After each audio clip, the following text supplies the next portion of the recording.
How many people are here from the public? I'm sorry? To speak?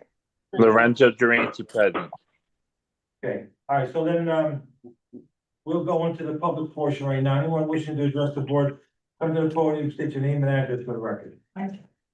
I'm sorry for Derek Bloom, 24 Churchill Avenue, Shelby. I guess we're going to skip the roll call again. Okay. Roll call. So, once again, I want to bring to your attention the fact that the road at Riverview Park is unpaved. I've been asking you, you may already, to please pave that road now going on 3 years.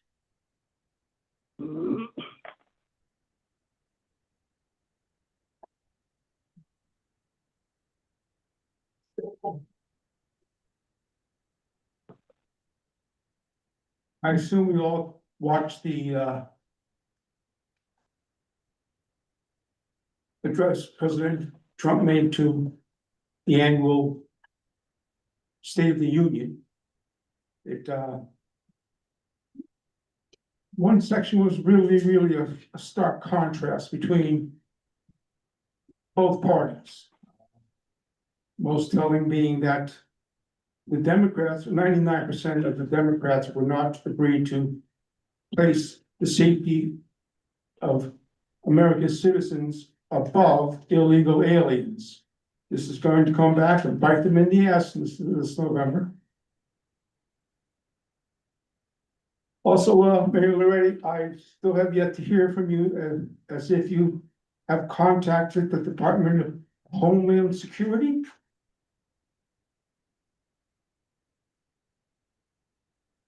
I take it as a no.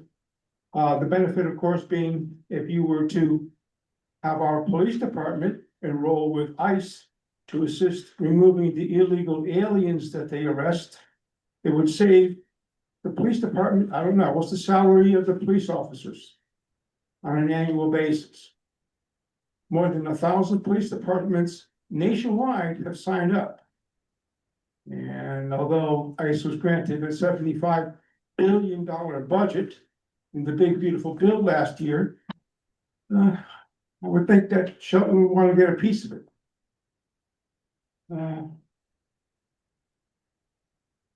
Also, the SAVE Act is a big issue now, and the Democrats don't want to have a citizens just provide identification in order to vote. In fact, Connecticut has a bill pending that will bar ICE agents from 150 feet from all voting spots in the state. It's like, now why would they do that? Well, obviously they want the illegal aliens to vote freely.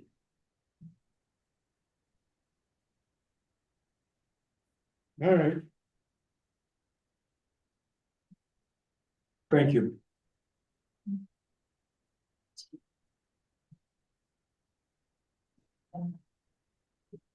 I don't know. Yeah, hello, my name is Louise Barbaro. I am not a politician. I'm actually a former public health nurse. I'm a graduate of Columbia University, where we were steeped in public health and the importance of it. I'm here tonight because I think there is really a public health problem, and that is regard to bus shelters along Bridgeport Avenue.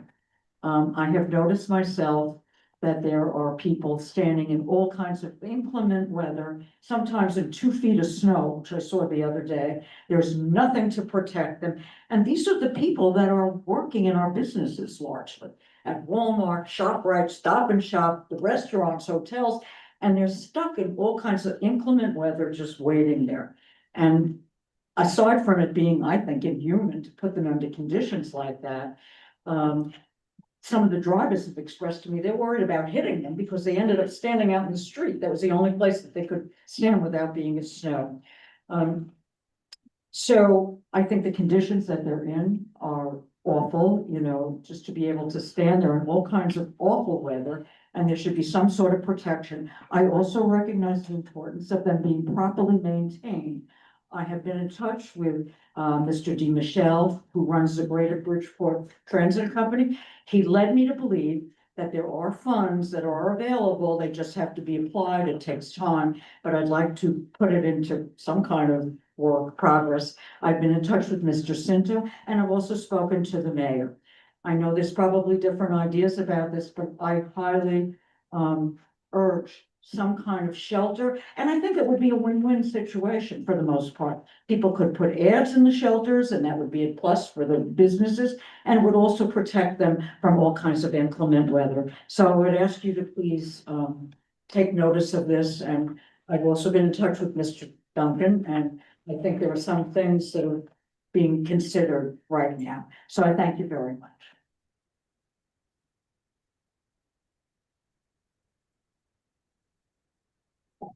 Good evening, Mayor Moretti, members of the Board of Aldermen. My name is Dr. Michelle Eckler, and I live at 17 Grove Street. I am a former Shelton student, a Shelton resident, an educator of 25 years, and most importantly, the mother of 2 boys, Richie and Luke, who are students in our public schools. I'm here tonight as the founding president of the Shelton Special Education Parent Teacher Association, or Shelton SEPTA. I just want to explain what we are, and perhaps more importantly, why our presence is vital in the health and reputation of the city of Shelton. As the keepers of the purse strings, you are often tasked with making difficult financial decisions. However, during budget season, a recurring and painful narrative often emerges in our community. The idea that the rising costs of special education are a burden or a primary reason for budgetary strain. I just want to be very clear about how that feels as a parent. When we talk about special education costs, we are talking about my sons. We are talking about the basic right of hundreds of Shelton children to access an education. When these children are framed as a line item problem to be solved, it creates a divide in our city. It suggests that some students are worth the investment while others are an extra expense. That mindset is not only hurtful to families, it is a fundamental misunderstanding of our legal and moral obligations to our citizens. My husband and I started Shelton SEPTA to change that narrative. Our mission is to educate the public so that inclusion isn't seen as a charity, but as a standard of excellence in our city. We want to work with you and the public to prevent the us versus them mentality that often flares up during budget cycles. SEPTA provides a platform to explain why these services matter, not just for the students receiving them, but for the entire classroom environment and the long-term success of our graduates. An inclusive school district is a high-performing district, and a high-performing district is what keeps property values high and attracts new families to Shelton. Shelton SEPTA is a resource for this board as well. We are here to be a bridge between the families who live these realities and the leaders who make the fiscal decisions. I'm here tonight to formally invite you all to join Shelton SEPTA. We are extending the Shelton Public Schools educator rate of $10 for membership to the Board of Aldermen to encourage your participation. By joining, you send a very clear message to the hundreds of families in your wards that you see their children as valued members of this community, not just a budgetary challenge. We are not just asking for support, we are offering a partnership to ensure Shelton remains a city that supports every one of its residents. I will be emailing each of you individually with membership information, so if you choose to join, you can do so. And we will be holding our first annual meeting in May via Zoom, and we will invite you to join and also give you a platform if you wish to speak to the members of the organization. I want to thank you for your time, your commitment to our city, and your commitment to the children of Shelton. Thank you. Thank you.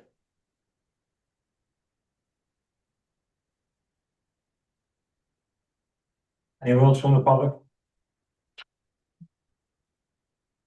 Seeing none, we'll close the public portion and we'll move on to the regular scheduled agenda. Item number 1 will be the minutes for approval, the Board of Aldermen meeting of February 11th, 2026. Move to waive the reading and approve the following meeting minutes. 1, Board of Aldermen regular meeting, February 11, 2026. Motion is made, is there a second? Second. Any discussion? All those in favor? Aye. Opposed? Motion carries. I'm sorry, I skipped over the audit report by, our auditor. So we'll go back to the, David Capoletti, who's here tonight to explain the, city's audit from last year's, financial performance.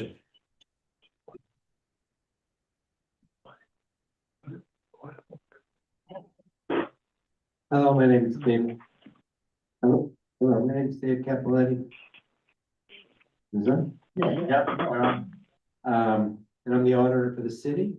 So, for the people who don't, are not familiar with the audit process, we do an annual audit, and what we to make sure that the city's in compliance with state and federal laws, and then also we review the internal control structure of the finances to make sure everything that's reported to you on a monthly basis is accurate. And then, so this year we gave an unmodified opinion, and we don't have any findings or internal controls to talk about tonight. And then I'll just give you a quick summary of the audit report, and if you have any questions, we can go into it a little deeper. But, just to make you a little bit more familiar with the audit report.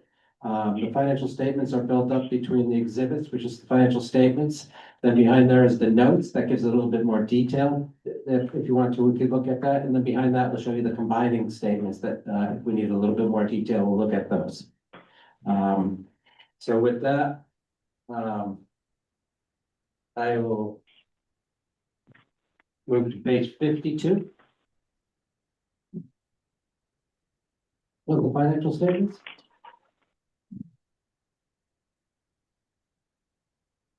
And this is a summary of the budget to actual report for the general fund.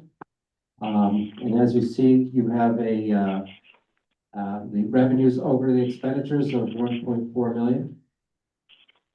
At the bottom of the page. And also you'll notice too, at the bottom of the page, you'll see the change of unassigned fund balance in the beginning year to the end of the year is increased by $4 million. Okay, so that's the funds that are available for you to appropriate in the subsequent fiscal year.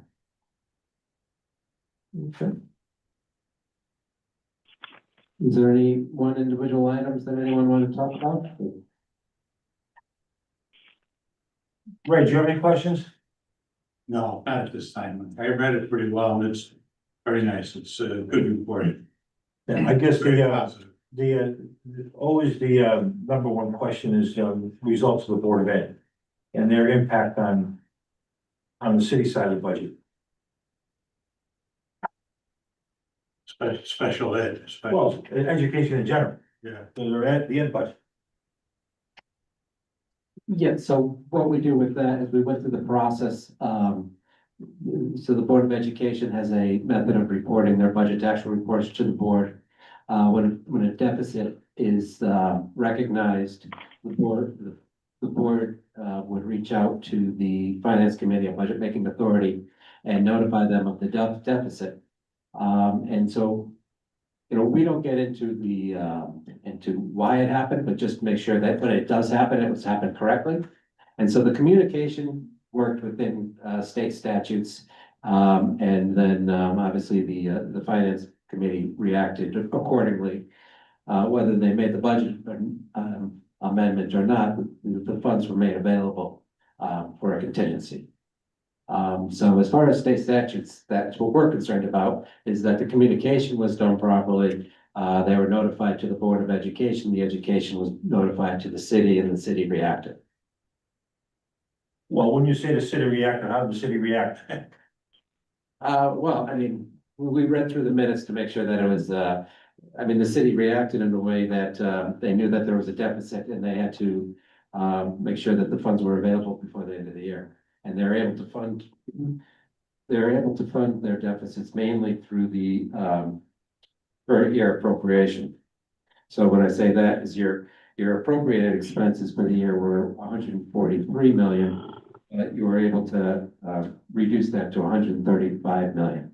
So although the Board of Education had a deficit budget spending, the city was able to complement that and fund it through the current year taxes. Yeah, I'm not sure how the city did that. You say the city funded it, how'd they do it? It didn't have to be an action of the Board of Aldermen? Um, so in this situation, like, yeah, the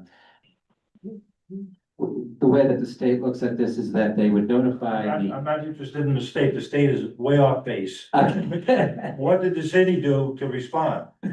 The city didn't make the budget amendment, they didn't adjust the budget, but I feel that they did make appropriate measures to make sure the funds were available, which meant like, that it wouldn't go into a deficit general fund. So however it happened, it did happen, so that it was funded in the current year. So you gave an unmodified opinion, meaning that there's nothing really to change, but is there anything from a controls perspective that you would recommend us to implement to improve the process? Around anything? Well, it's not the process, it's what they're allowed to do. I mean, all they have to do is say, hey, we're gonna overspend our budget. There's no incentive for them to stay within their budget.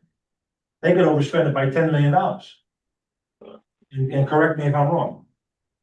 Yeah, I mean, so what we follow would be the state statutes who say that they would notify the city and then they would use every means as possible to reduce additional costs, to reduce the deficit. And so, there would be a difference there, whether they acted recklessly and spent additional funds, even though they're in deficit. You know, so we looked at that, we didn't see that action. You know, it wasn't, you know, as far as what we're concerned about is, you know, what did they do once they realized there was a deficit? And, you know, there wasn't any reckless spending. So there was some reduction in expenses, but, yeah, I mean, and I did speak privately with the management there as far as what did they go through? How did management react to this? And what are some, you know, and unfortunately, some of these expenses are going to be some long-term goals rather than short-term solutions. So, and like I said, we don't go there, we don't review whether this is the appropriate ways to do it, just that the communication is appropriate and that they're reacting to it. When you say reckless spending, is there a dollar threshold to that? There wouldn't be a dollar threshold to that I know. So that's just your opinion. Yeah, what we'd want to notice on reckless spending is they knew there was a deficit, but they still purchased excessive. So, yeah, we didn't see anything like that. Thank you. So it was, I think it was, the deficit was, you know, targeted into, you know, specific areas which you're familiar with. And that, those areas were difficult to maintain. So one of the areas that was overexpended was in the healthcare. Can you share those numbers with us? I don't have those numbers as part of the audit. So I don't think we go to that depth. So what did the Board of Education overspend in their budget then? That's gotta be part of the audit. Yeah, no. So the two areas was the healthcare costs, number one, and actually, and the special education costs is number two. So those are the two large areas that were spent over their budgets. Healthcare costs are, difficult to, estimate. We see that from the town to town and city to city. We also see deficits in the special ed area as well. That's a statewide problem.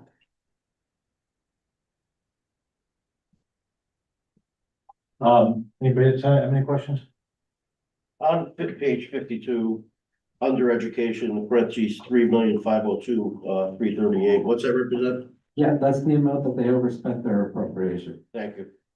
Which is almost the exact amount, dollar for dollar, that was set aside in reserves for two separate categories. So, I mean, all indications would point to the fact that there was just a disregard for the budgeted line item, knowing that those reserves were sitting there and they would go right to them. So in other words, they balanced their budget in their minds. That's really what it boils down to. 2 and 1.5. Right. Yeah. I mean, it almost becomes, you know, why do we go through this exercise every year? You know, just give them a number and then we'll go home. You know, we'll stop all the fanfare and the public, name calling and all that nonsense and, be done with it. I mean, it's become a real joke now. And not just here in Shelton, it's statewide. Mayor, John Angles here. I'm not so sure that I totally agree with that, with what you just said. The special education and the healthcare reserves were put in because of historical overspending in those accounts. We didn't put it in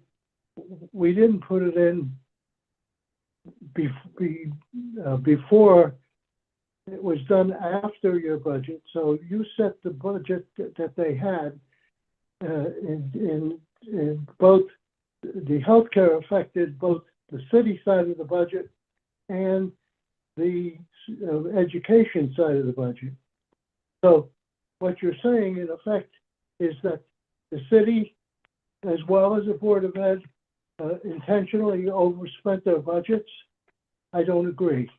No, I I didn't think say the that. fact You're saying- If that's your I interpretation, know- you can't to say that, No, because no, it's not my, the city it's did not not my overspend on the healthcare side. So I don't know what you're talking about. well, we don't have the And it's- numbers on the healthcare side. And is We it don't any, have the, you don't think it's a coincidence that they're almost their exact over expenditure totals up what you put in reserves? Come on, everybody can see that. I mean, you may choose well, not to recognize they- that, but so if I can say it, the Board of Education does not control the healthcare expenditures. They don't determine what they are. They're determined by a third party. They're determined by the people who use the benefit. And they have no control over that. It is what it is. And that's what it came out to be. that got nothing to do with the price of eggs, which what you're saying. Oh, Couldn't disagree. it's got everything. Look at You know, the, I've been looking at this for 34 years, and it hasn't always been that they've overspent in those two areas. It's just in the last 3 or 4 years that this has come about. So, I mean, there's a lot of history here. that's because we've gone through a self-insured program. And, you're You're off base now. Yeah, You're off base. so of course, listen, let's talk facts. Let's talk facts. Facts are that when we spoke to the person who watches over and advises us on the self-insurance program, we asked him what his best estimate was of cost, and he says that's exactly what it is, an estimate. And the estimates can be good and they could be bad, and you can't control them. You just have to live with what they are, and that's what happened here. There's too many variables involved in the process.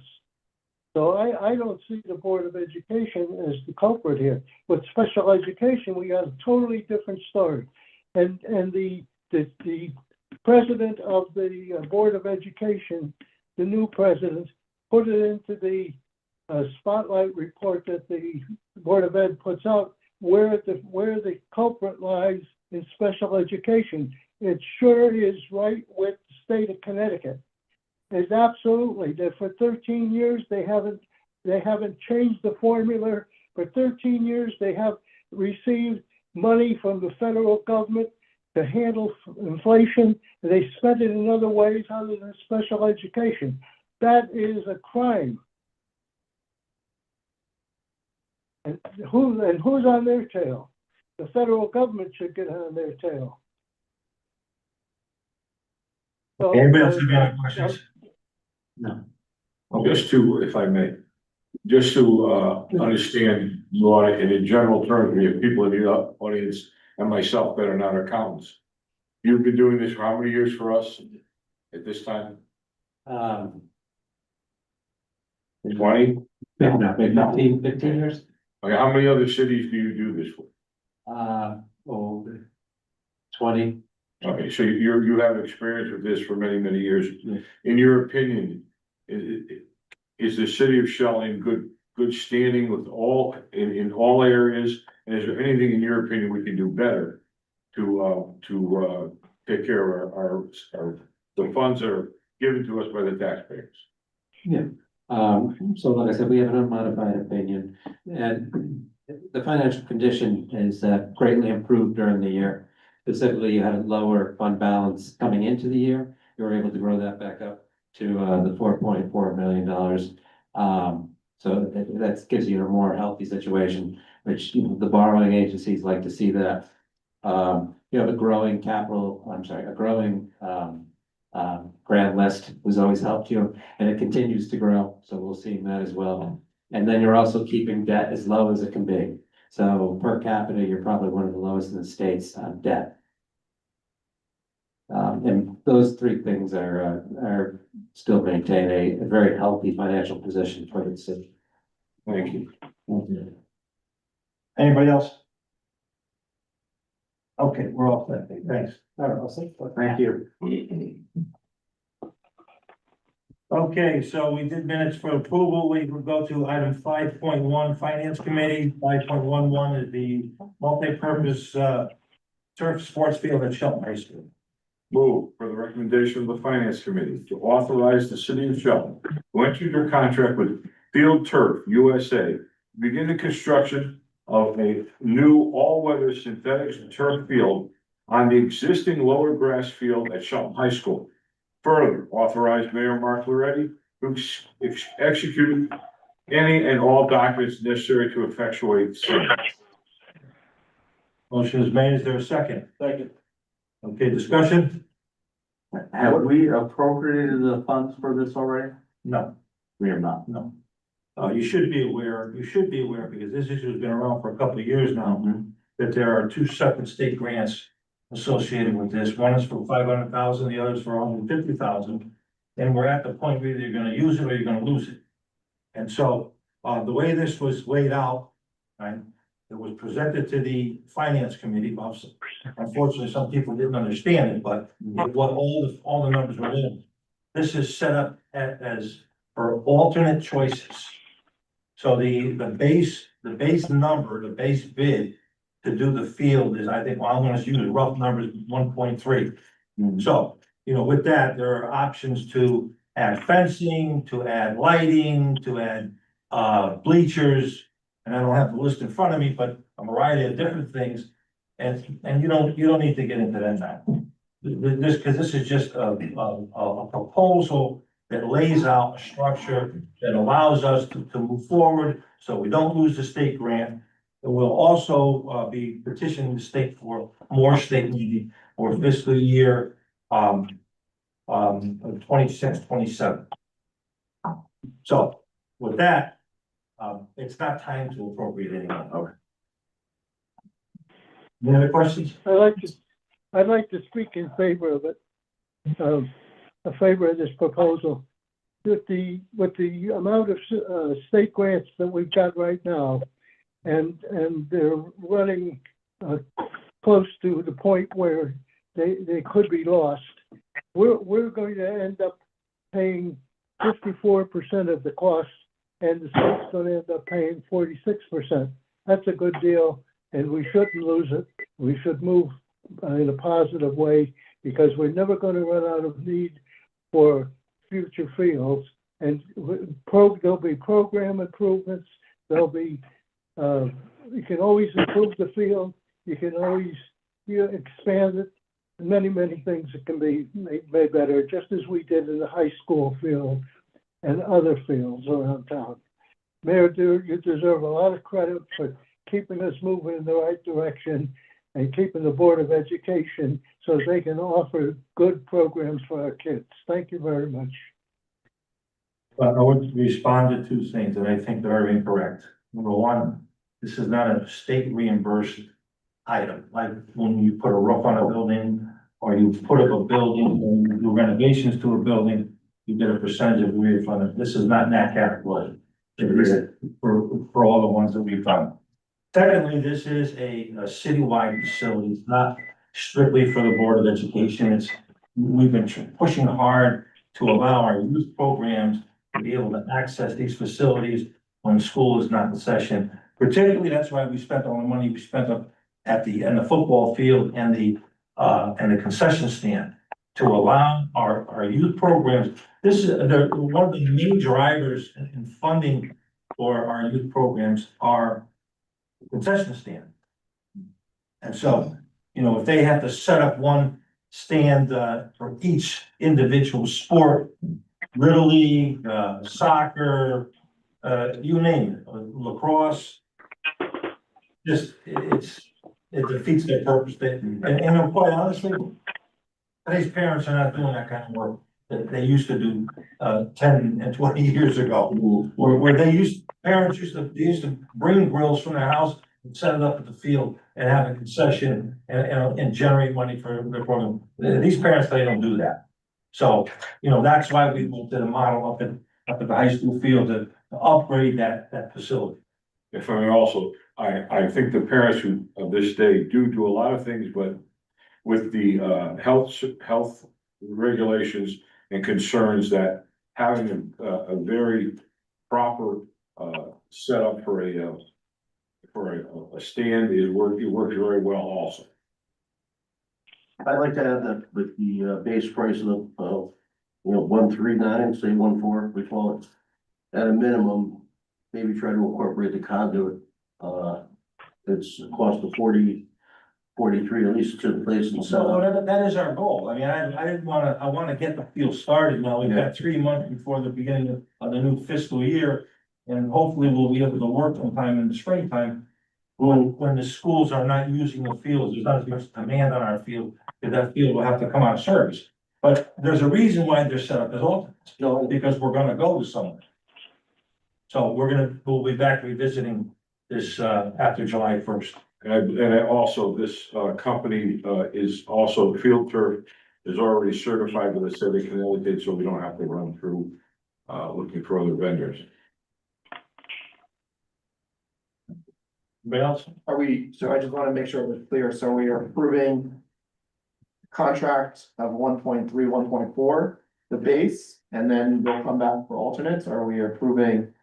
Because it doesn't specify what we're saying. No, it doesn't. You're authorizing a contract to build the field. And the base number for the field is 1.3, 1.4 with alternates. And as I just said, we'll be back in July to revisit the alternates. Okay. Whether there's another state grant or whether we have to take a different approach to the funding. All those in favor? Aye. Aye. Motion carries.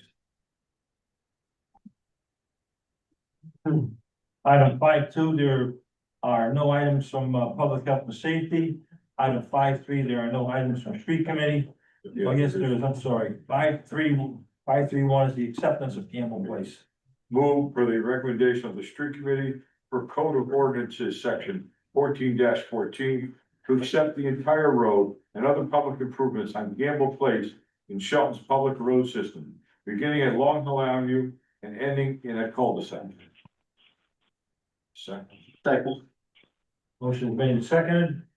You're all familiar with this item. If you have any questions, all those in favor? Aye. Aye. Aye. Motion carries. I have no report. Report of the president. I just want to report on my health issues and just to let you know that I'm making progress and I'll be back shortly. Thank you for your considerations. Item number 6, legislative hold, there are no items. Item number 7, financial business hold, there are no items. And item number 8, financial business new. We have 8.1 is March statutory refunds. Move that the report of the tax collector relative to the refund of taxes for a total amount of $3,350.20 be approved, and that the finance director be directed to make payments in accordance with the certified list received from the tax collector. The funds to come from the statutory funds account. Motion is made and seconded. Any discussion? All those in favor? Aye. Aye. Opposed? Motion carries. Item 8.2 is funding for the purchase of utility body for a maintenance, department. Move to appropriate an amount of $15,745 for the purchase and installation of a utility body from Building Maintenance Department truck number 136, with funding to come from automatic bonding pursuant to section 716 of the city charter. Second. Second. Motion is made and seconded. Any discussion? All those in favor? Aye. Any Aye. opposed? Aye. Motion carries. No, was that, Item I- 8.3 I'm is in- David Allison Morrow, license agreement for the Wells property. Move pursuant to the license agreement dated June 8th, 2023, to authorize the city to exercise this option to renew the license agreement between the city of Shelton and Allison Morrow and David Morrow for an additional one-year term with the annual revenue renewal period running from June 8th, 2026 through June 7th, 2027. Further authorize Mayor Mark A. Larray to execute any and all documents necessary to effectuate same. That was that. Yeah. I'll get the second. Okay. Who made the second? I did. Any discussion? All those in favor? Aye. Aye. Are there any opposed? Motion carries. Item 8.4 is the funding for the administrative vehicle and waiver of bid. Move for the recommendation of the finance director to waive the bidding process for the trade-in purchase of an administrative vehicle in the amount of $36,115 with funding to come from automatic bonding pursuant to section 7.16 of the city charter. Is there a second? Second. Motion is made, second, discussion. So by way of background, this is the vehicle that I drive. And it was determined that there's gonna be needed an engine replacement for this vehicle. And so this is a 2023 Yukon. It's got 52,000 miles on it. And over the last couple of years, it's been burning oil. And it's synthetic oil and it should not be burning any oil. And so I brought it back to the dealer, the Dario Buick GMC. And he contacted GMC and apparently they were having some issues with this engine. And I don't know that there's a recall on it, but they did say that they would replace the engine. And so the thought is that one of two things could happen. We could replace the engine and keep the vehicle, and eventually it'll go into service in other city departments. Or trade the vehicle in now where you get a good trade value number. I think the trade value number that he gave me was like 47,000 on it. And not have to deal with this engine issue going forward. Because it may rear its head again, we don't know. The vehicle does have 52,000 miles on it. It is gonna start needing some things. It's just the nature of wear and tear on the vehicle. And so does it make sense to trade it in now where you get a good trade-in value? Because it's only 3 years old and move on with something else. So questions? Which way you leaning? I'm not sure. I mean, I happen to like the vehicle, but you just don't know what else is gonna go wrong. Exactly. What's the cost of an engine? No 15? No idea. No idea. I didn't get into it. The Dario said that GM would replace it. Does that mean that they're gonna rebuild it or are they gonna put a new motor in? I don't know the answer to that. So my thought was that trade it in and let someone else deal with that problem. And look at, as I mentioned, you got 50-some odd thousand miles on the drivetrain, on the shocks, the brakes. And the vehicle itself, the drivetrain. Just don't know. Not a lot of money. No, No, it's not a lot of miles. I mean, those vehicles are now average get 100 to 150,000 miles. So. That's why I thought I would, put it put on the board's agenda for discussion. Let's make a decision. Decide what to do with it.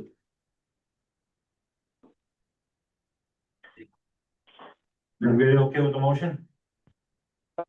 I think, Mayor, if I may, I think the, trade-in is exceptional, 36,000. You've got 36,000 worth of use out of it thus far. I think we can get rid of the problem because you never know where else is gonna go. This is not the first I've heard of, GMCs that, have had engine replacement problems. But my son had the same thing with his GMC, so just to get rid of it. If I could add on to that,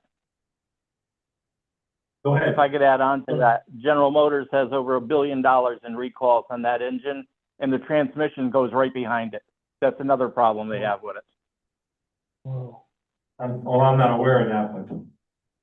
Well, that's a fact. I could give you the numbers on it, but it's over $1 billion in recalls on that engine, and you're also having this similar transmission issues with it. Great, it So I'm Take you off our I'm new in one. favor of getting rid of it. You're in favor of getting rid of it? Yeah, I would say you should get the new vehicle, take the trade-in on it, and let somebody else worry about it. Okay, anybody else have any other comments? All those in favor? Aye. Aye. Any opposed? Motion carries. Okay, item 8.5 is funding for a used van for the animal control, which requires a waiver of bid. Move for the recommendation of the finance director. Waive the bidding process for the purchase of a used van for Shelton Animal Control. The amount of $35,799 with funding to come from general fund surplus. Correct. Why general fund surplus? Motion is made in second, discussion. I don't know why we would take it out of the general fund surplus. Normally we would use automatic bonding for something like this. I mean, you could, but normally that's not what we do. So if anybody's inclined, I'll entertain a motion to amend the motion to reflect that, this payment should come out of automatic bonding. Second. Well, They gotta make the motion. I make a motion to pull it out of the general, fund surplus and put it into automatic bonding. Second. motion is made and seconded. Any discussion on the amendment? We'll vote on the amendment. All those in favor? Aye. Aye. Are there any opposed? Okay, now we'll vote on the motion as amended. All those in favor? Aye. Aye. Are there any opposed? Motion carries. Okay, this takes us to item number 8.6, the endorsement for the Congressional Community Project Funding application for the Police Department Communication System. Move to approve the following resolution. Be it resolved to hereby support the city of Shelton's application for congressional community project funding to fund the upgrade of the police department communication systems in the amount of $1.5 million. Motion is made in second. Any discussion? Absolutely essential. I believe that this also covers the fire department. Does it not, Bruce? No, I don't think so. We're going on, it's a proposal to go on a state system. I believe it's only for the police department. That's what, Okay. that's my understanding as well. Sure. That's what I was told. Okay, any questions?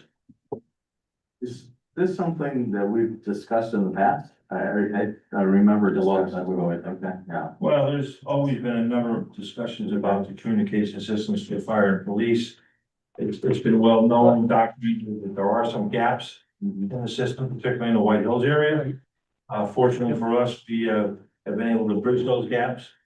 But this is you get to the point in time where even the equipment that you're using becomes outdated and unserviceable. We're probably at that point now, and I think that's one of the reasons that stimulates this request. So this will stop the gaps. They're supposed to guarantee us 100% coverage. All those in favor? Aye. Aye. Are there any opposed? Motion carries. Your presentation. Yeah, it's on 9-2. Now we go to item number 9, legislative new. There are no items from public hearing on 9-1A, so 9.2 is the Ripton broadband presentation. I believe we have someone here for it. And if I get up and leave, it's not because of the presentation, because I have another function to go to that I'm starting to run late on. No problem. Go ahead. That's up. I'm just gonna do this from here. As I was gonna be instructed me. Just have some slides. I have like this here.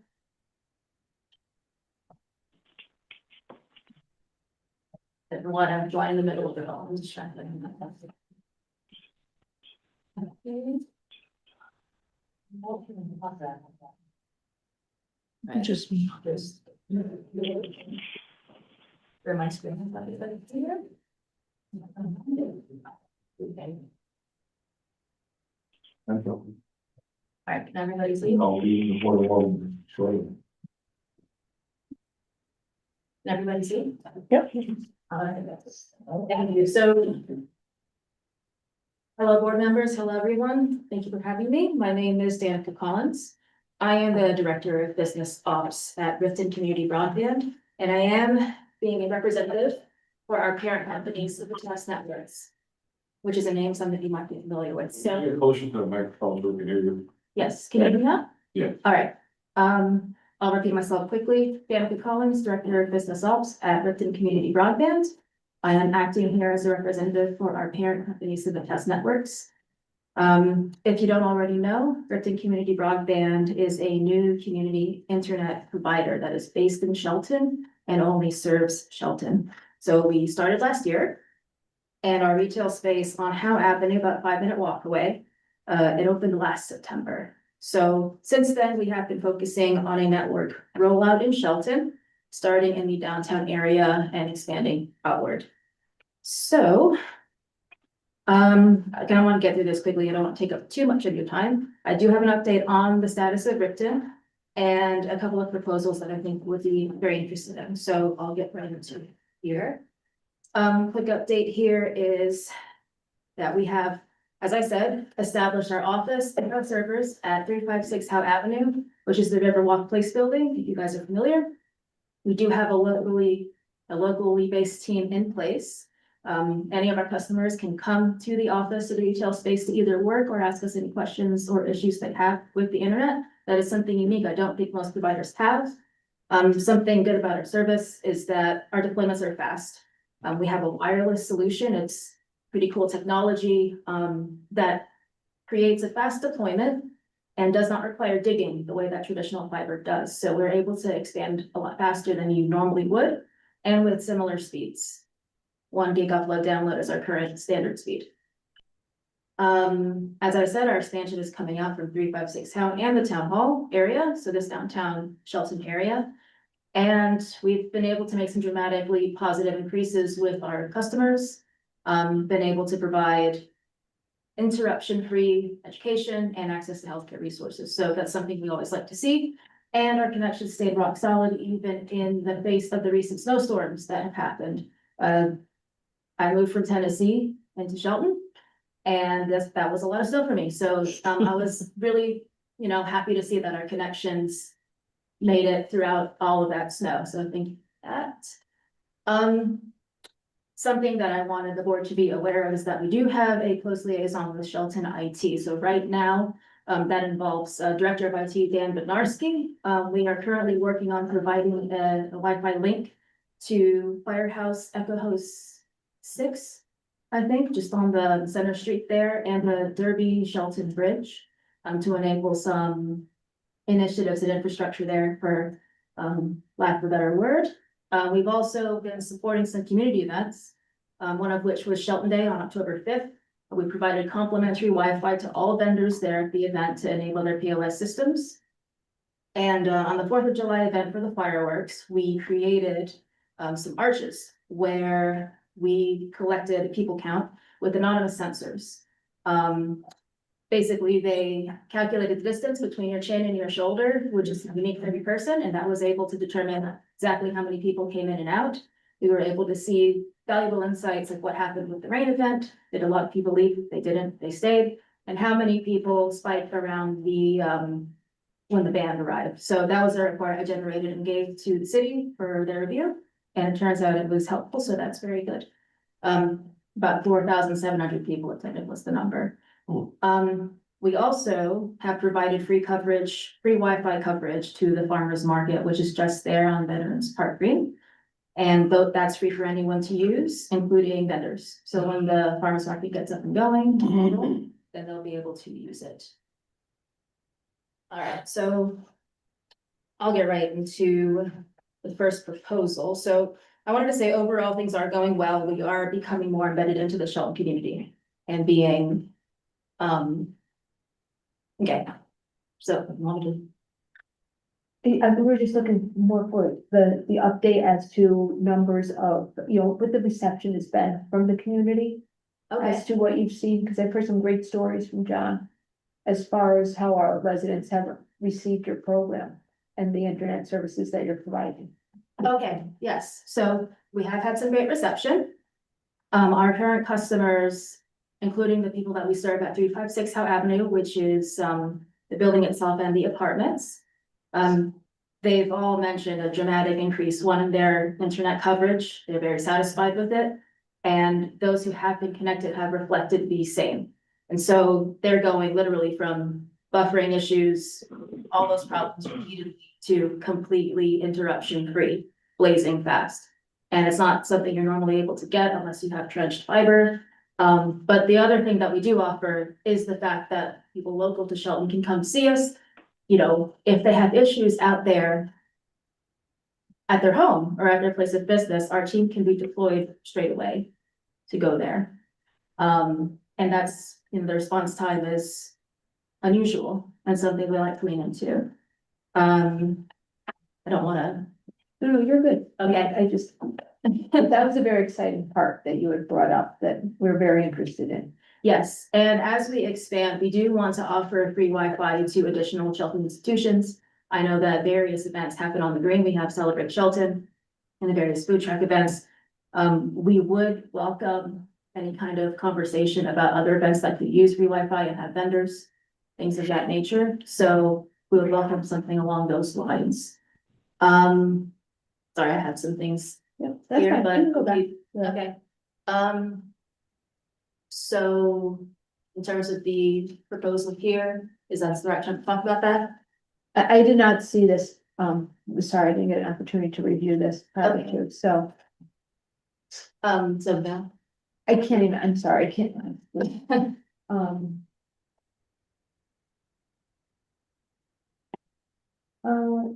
You could, if you wanna go through that quickly. Yes, I can Because go- the time is Yes, of course. limited. Okay, so as we've been embedding ourselves in the community, something we have noticed and observed is that there are going to be mutual benefits if we merge Ripton and Shelton IT. Having worked with Shelton IT, we were able to gather this information. So as of right now, IT resource and contingency in Shelton begins and ends with its director, Dan Benarski. Dan is an incredibly skilled individual, but in the event he is indisposed or absent for something unavoidable, as we all are at some point, a lot of stress starts to mount on that point. And we're thinking that by merging Ripton and Shelton IT, our local team can help support Dan and his department with our additional resource and expertise, mitigating any downtime and things of that nature. Not only that, but merging Ripton and Shelton IT would reveal paths to recurring revenue streams and economic development, namely the idea of telecoms pole rental to non-providers. this would be something that Ripton would be responsible for designing, deploying, and maintaining, so it wouldn't come at any cost to the city. I will go over that in a future slide, but I'll keep going through everything very quickly. So this is what we're proposing. We're proposing that Shelton outsources IT to Ripton at the same current cost that they have. Dan Bednarski transfers to Ripton, but remains the primary IT contact for Shelton. Ripton supplements the Shelton IT with resources, backup, and tech support. And with Dan Shelton knowledge, this will enable the full rental revenues that can be seen with this collaboration. So benefits of partnership being there is continuity of IT support, reduced risk involved with IT outages, expanded technical resource enables the full revenue stream. No additional costs as mentioned, and there is coordination with local infrastructure. So you know what's going on basically, because we're involved with Dan. More on the recurring revenue. So this would involve adding street poles on existing Shelton property to support major carriers, network carriers such as AT&T and Verizon. This does create a revenue opportunity because the major network carriers can rent space on these poles on a monthly basis. Improved telecoms infrastructure would increase the possibility of economic development. And there is an estimated recurring revenue of $24 million a year. Again, Ripton would design and implement this initiative with all the poles. They do require our data backhaul, meaning our network. So a major network carrier couldn't on one of the poles just put one of their devices and it would work. They do need our backhaul for it to work, so we are a necessary part of that equation. The key point here being about the poles is that a town ordinance is needed as a protective measure for the city. It ensures carriers rent correctly and that they all go into the right places as they're supposed to. So a more detailed outline of this has been sent to the finance committee. And that's something that Ripton leadership would be happy to discuss. Do you have a date to meet with the finance committee? No, not yet. That probably should be the first thing that you should do. Okay, Just get on their calendar. yes, and that's something I can follow up with. Absolutely. Perfect. Thank you. Last thing would be, you probably answered my question there, so. Just the idea that rapid implementation does mean a faster revenue path. The sample estimation of this possible revenue is 200,000 a month. Just from multiplying factors, and the faster it's implemented, the faster the revenue can be captured. I'm sure this is something I could share in the finance committee meeting. And would welcome advice if there is someone on the board in any conclusion, which again, I believe is finance committee related. Yeah. So I do agree with you that this does have merit. That's why you're here today, and that's why you're going to the finance committee. I was unaware of the revenue source that this could create, so that's absolutely worth the board exploring. I don't know much about it, so finance committee will vet it. And, you know, I do agree, and I've said for years that we do need some type of redundant system in place, a backup for our IT, because we currently have none. And, you know, while we have survived all these years, it only takes one time, right? Okay, with that, thank you. You'll Thank be you. back before the finance committee. And I believe that includes everything tonight, so I'll entertain a motion for adjournment. So moved. Second. All in favor? Aye. Aye. Opposed? Motion carries.